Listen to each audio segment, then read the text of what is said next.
تو یہ صراط مستقیم ایک ہی ہے، قرآن حکیم کی شکل میں ہے اور الگ الگ راستے نہیں ہیں. اور ان لوگوں کی بھی گمراہی ثابت ہوتی ہے جو کہتے ہیں کہ قرآن کا راستہ الگ ہے، اولیاء اللہ کا راستہ الگ ہے. ہم اس شخص کو ولی ماننے کے لیے تیار نہیں ہیں جو قرآن سے ہٹا ہوا ہے، اور اولیاء اللہ بھی ایسے شخص کو ولی نہیں مانتے ہیں. جنید بغدادی رحمۃ اللہ علیہ کے پاس ایک شخص آیا اور بہت دن خانقاہ میں رہا اور واپس جانا چاہا تو بلا کے پوچھا انہوں نے کہ آئے کیوں تھے، جا کیوں رہے ہو؟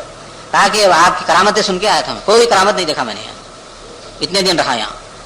انہوں نے پوچھا کہ کبھی تم نے خلاف سنت کوئی بات دیکھی ہے، قرآن و حدیث کے خلاف کوئی بات دیکھی ہے؟ اس نے کہا کہ نہیں. فرمایا کہ میری سب سے بڑی کرامت یہی ہے.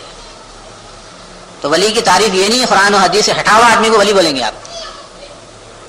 جو آدمی قرآن و حدیث کے راستے پر چلتا ہے وہ راستے پہ چل کے تو ولی بنتا ہے، ورنہ پھر وہ جو ہے اولیاء اللہ نہیں، اولیاء شیطان ہیں جو قرآن کے راستے سے ہٹ جائیں.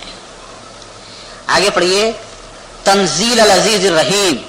پھر قرآن کا تذکرہ آ گیا کہ یہ قرآن تنزیل ہے، نازل کرتا ہے العزیز الرحیم کی طرف سے. العزیز کا مطلب ہے زبردست، الرحیم کے معنی رحم کرنے والا. یہاں اللہ تعالیٰ نے جس طرح قرآن کی صفت حکیم بیان فرمائی، اپنی دو صفات کا تذکرہ فرمایا کہ میں عزیز ہوں، رحیم ہوں، اس لیے قرآن نازل کیا. علماء نے ایک مطلب یہ بیان کیا کہ جو آدمی اس راستے پر نہیں چلے گا اللہ اس کے حق میں العزیز ہے، وہ اللہ کی گرفت سے بھاگ نہیں سکتا. وہ عزیز کے معنی جو غلبہ رکھنے والا ہے، جس کے پاور کو چیلنج نہ کیا جا سکے اور جس کے گرفت سے کوئی بھاگ نہ سکے، نکل نہ سکے، وہ ہے العزیز. اس نے نازل کیا ہے یہ کلام کہ مانتے یا نہیں مانتے. الرحیم جو مانے گا اس کے حق میں رحیم و شفیق. ایک مطلب تو یہ ہوا کہ جو اس قرآن کو مانیں گے، صراط مستقیم پر چلیں گے، ان کے حق میں رحیم، اور جو نہیں چلیں گے، خدا کو، خدا کے رسول کو، قرآن کو، صراط مستقیم کو چھوڑ دیں گے، ان کے حق میں العزیز. چھوڑے گا نہیں اللہ، پکڑے گا ان کو. ایک دوسرا مطلب یہ بیان کیا گیا کہ اللہ تعالیٰ چونکہ جو ہے کائنات کو پیدا کیا اور تم کو آزمائش میں، امتحان میں ڈالا ہے، تو اس نے ایک دستور تمہارے نام پہ بھیجا ہے اور آرڈر دے رہا ہے کہ مانتے نہیں مانتے اس کو. اس معنی میں العزیز ہے وہ. اوپر کی آیتوں کو جس کانٹیکس میں بات کہی جا رہی ہے یہ مطلب مطابقت رکھتا ہے یہ کہ اللہ نے صراط مستقیم دکھانے کے لیے قرآن حکیم اتارا، حضور کو بھیجا. مانتے نہیں مانتے، نہیں مانتے تو العزیز. اور الرحیم کا مطلب یہ ہے کہ اگر تم اس کو مان لو گے، اس کے احکام پر چلو گے، تو یہ بہت بڑی نعمت ہے کہ اس نے رحم کیا، کرم کیا اور ایسا سیدھا راستہ تم کو دکھایا. جیسے اگر آپ کوئی اچھا مشورہ دے تو آپ بولیں گے کہ ایسا اچھا آپ نے مشورہ دیا، اللہ جزائے خیر دے، اتنا بڑا فائدہ ہوا اس سے. ایسا اچھا نسخہ بتا دیا، ایسی اچھی بات بتائی، زندگی بھر شکر گزار ہوتے ہیں. اس معنی میں اللہ رحیم ہے کہ اپنے رحم کے تقاضے کے طور پہ قرآن تم کو عطا کیا.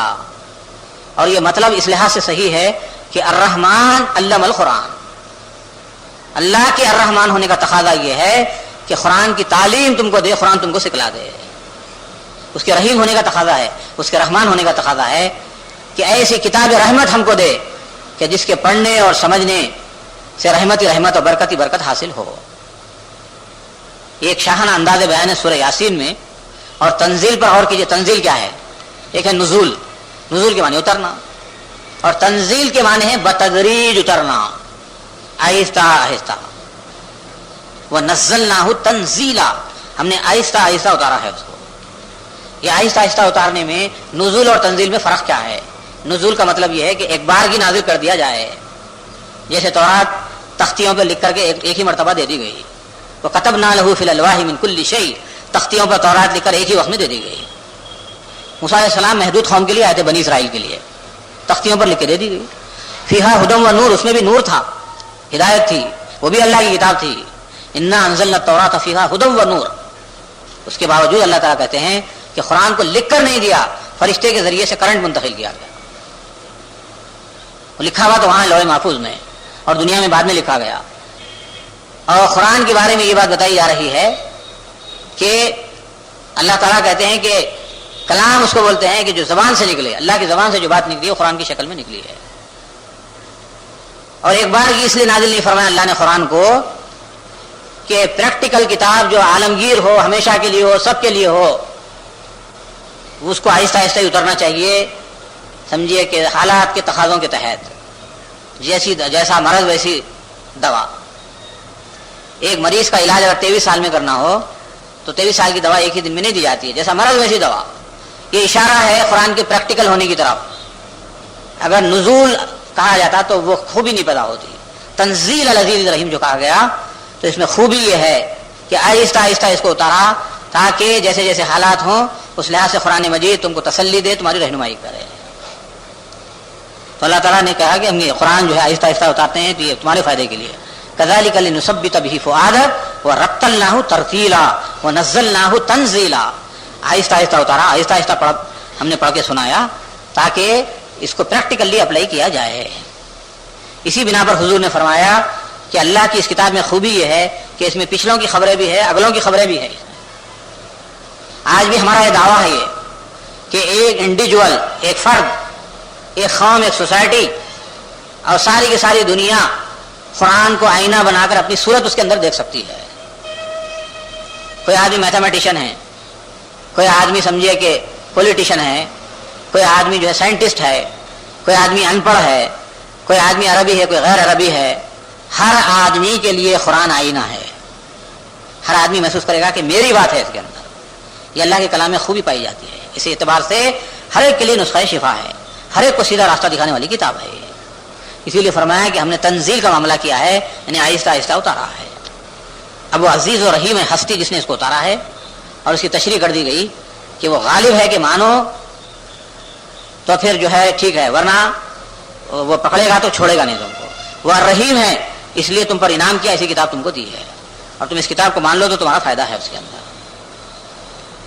اس کے بعد فرمایا لتنذر قوما ما انذر آباؤهم فهم غافلون، تاکہ اے محمد صلی اللہ علیہ وسلم ان لوگوں کو آپ ڈرا دیجئے جن کے باپ داداؤں کو نہیں ڈرایا گیا اور غفلت میں پڑے ہوئے ہیں لوگ.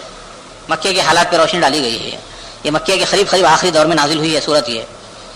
اور فرمایا اللہ تعالیٰ نے کہ یہ عربوں کے جو قریبی باپ دادا گزرے ہیں ان کو نہیں ڈرایا گیا. اور نہیں ڈرانے کے معنی یہ ہوتے ہیں قصور اللہ کا ہے. پھر جب ڈرایا نہیں گیا اور گمراہ ہو کے مرے ان کے باپ دادا تو ذمہ داری کس کی ہے؟ اس لیے علماء نے اس کا مطلب یہ لیا ہے کہ قریب کے جو باپ دادا ہے بہت دنوں سے ان کو نہیں ڈرایا گیا ہے. نہیں ڈرانے کے معنی نہیں کہ حق نہیں پہنچا. ابراہیم علیہ السلام، اسماعیل علیہ السلام، موسیٰ علیہ السلام، عیسیٰ علیہ السلام کی تعلیمات پھیل چکی تھیں. حضور کی تشریف آوری سے پہلے، نبی بننے سے پہلے سیرت کی کتابوں میں آتا ہے کہ 3-4 آدمی کعبے کا غلاف پکڑ کے نکل گئے مکے سے. اللہ ہم کو سیدھا راستہ نظر ہی نہیں آ رہا، جدھر دیکھو گمراہی گمراہی ہے. تو ایسے حالات میں اللہ تعالیٰ فرماتے ہیں لتنذر قوما ما انذر آباؤهم فهم غافلون. یہ غفلت میں پڑے ہوئے لوگ ہیں، ان کے باپ دادا کو قریبی جو باپ دادا گزرے ڈرایا نہیں گیا. اب وقت آ چکا ہے کہ ڈرایا جائے. اب اگر کسی تک حق نہیں پہنچا ہے تو ان کا حساب اللہ کے ذمہ ہے. جب تک حق پہنچاتے نہیں اللہ تعالیٰ سزا نہیں دیتے، پکڑتے نہیں. وَإِن مِّن أُمَّةٍ إِلَّا خَلَا فِيهَا نَذِيرٌ، ہر امت میں ایک نذیر اور ڈرانے والا ضرور آیا ہے. وَلِكُلِّ قَوْمٍ هَادٍ، ہر قوم کے لیے ہادی ہم نے بھیجا ہے. کہ نہیں ہو سکتا ہے کہ ان کو ڈرایا نہیں گیا یا بات نہیں پہنچائی گئی. اور بعضوں نے ماں کے معنی یہ لیے ہیں یہاں کہ ماں کے معنی نہیں کے بھی آتے ہیں. ما انذر آباؤهم هم لا يؤمنون. تحقیق یہ بات پوری ہو چکی ہے، اللہ کی طرف سے فیصل ہو چکی ہے، نکل چکی ہے اللہ کی طرف سے کہ اکثریت ان کی ایمان نہیں لائے گی. فهم لا يؤمنون.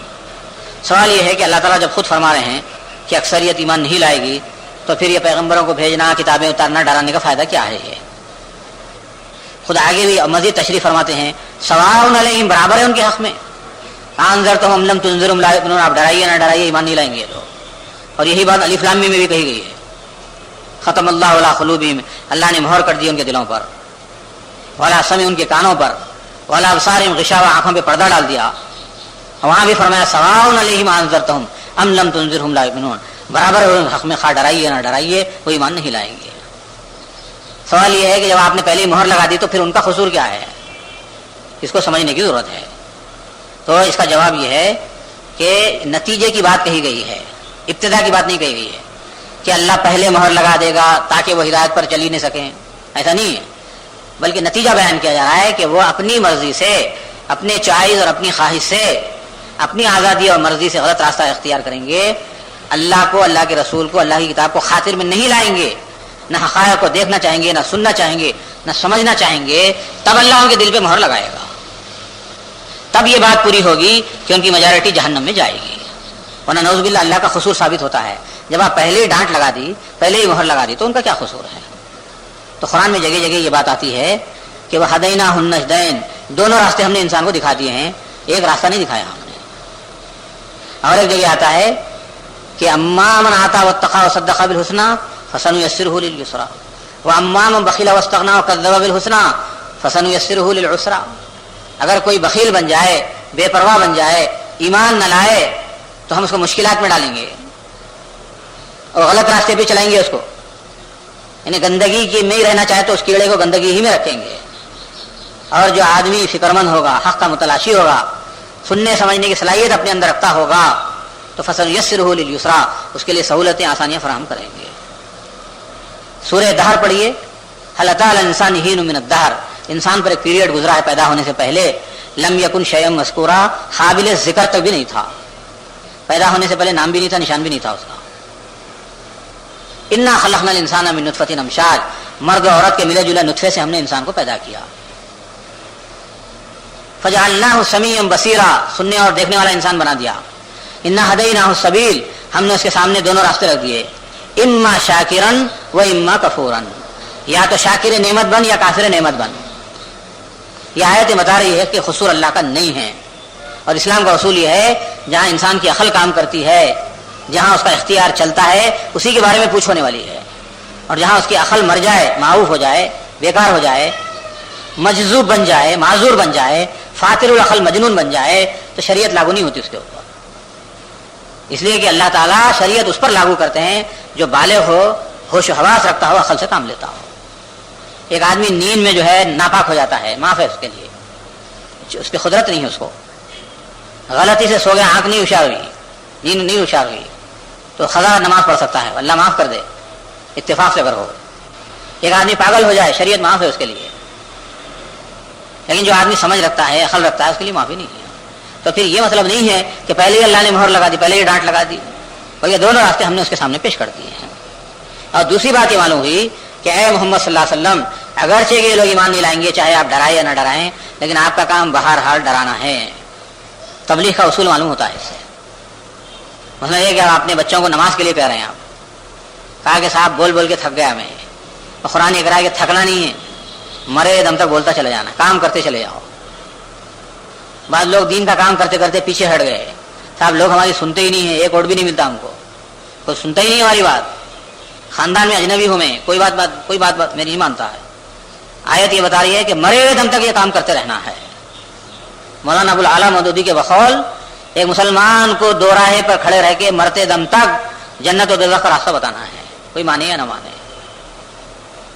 حق ناکام نہیں ہوتا، حق کے نہیں ماننے والے ناکام ہوتے ہیں، اور وہ آدمی بھی ناکام ہو جاتا ہے جو پیچھے ہٹ جاتا ہے. حق اپنی جگہ حق ہے. تو عالم کو، دیندار کو، مسلمان کو پیچھے نہیں ہٹنا چاہیے یہ سوچ کر کے کہ نتیجہ کیوں سامنے نہیں آ رہا ہے. نتیجے کو اگر دیکھا جائے تو بہت سے پیغمبر فیل ہیں، نعوذ باللہ. کوئی صاحب پوچھیں گے ابراہیم علیہ السلام کیا انقلاب لائے، جبکہ لوگوں کا امام بتایا گیا ان کو. بھتیجا ایمان لایا، بیویاں ایمان لائے، بیٹا ایمان لایا، اور کون ایمان لایا؟ عیسیٰ علیہ السلام پر کون ایمان لایا؟ چند مچھیرے، چند دھوبیاں، حواری جن کو بولتے ہیں. کیا انقلاب برپا کیے؟ حدیث میں آتا ہے کہ بعض پیغمبروں کے پیچھے قیامت کے دن 5 آدمی ہوں گے، بعضوں کے پیچھے 4، بعضوں کے پیچھے 3، 2، 1، اور بعض اس حالت میں آئیں گے کہ کوئی قوم، کوئی امتی ان کے پیچھے نہیں ہو.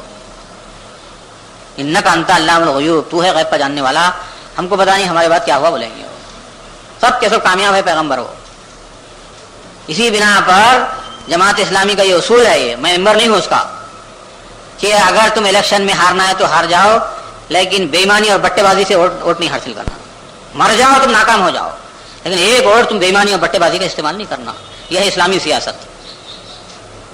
چنانچہ جہاں جماعت اسلامی ساری ورلڈ میں پھیلی ہوئی ہے، بنگلہ دیش میں، پاکستان میں، ہر جگہ احکام ہے ان کے کارکنوں کو ایک بے ایمانی کا ووٹ حاصل نہیں کرنا. ووٹ شہادت ہے، ووٹ گواہی ہے، ووٹ کی شرعی حیثیت ہے، اور ووٹ کے معنی یہ ہیں کہ میں اللہ رسول کی طرف سے آپ کو نمائندہ بنا کے بھیج رہا ہوں اسمبلی میں. بے ایمانی بٹے بازی کے ووٹ نہیں. اسی طرح اپنے کینڈیڈیٹ کو جتاؤ.